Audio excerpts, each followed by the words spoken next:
Joe Doucette is a washed-up ad executive whose talent for self-destruction is basically his full-time job.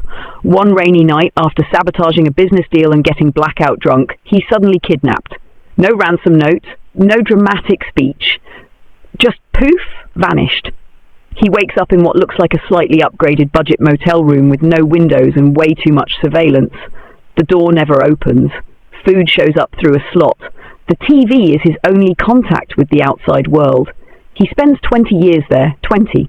You'd think whoever imprisoned him would at least install Netflix. During that time, he detoxes, spirals, works out obsessively, hallucinates, and becomes a walking bruise of guilt since the news broadcasts on his TV show that he's been framed for his ex-wife's murder. His daughter grows up believing he's the killer. The isolation rots him from the inside. Then one day, just as abruptly as he was taken, Joe wakes up in a trunk in the middle of a field. Free. Kind of. The world is new, his body is wrecked, and he's fueled only by the kind of rage that gives therapists job security. Joe meets Marie, a medical worker who's way too kind for someone who just found a sweaty man carrying a moral collapse in his eyes.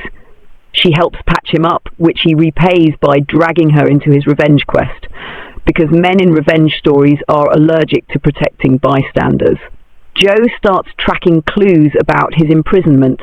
He eventually confronts the man who ran the prison hotel, beats a path through enemies, and discovers that his abduction was orchestrated by one person with obscene wealth and an Olympic-level commitment to holding grudges, Adrian Price. Adrian toys with Joe like a cat that read too much Nietzsche. He knows everything about Joe's past, especially the parts Joe badly wants to forget.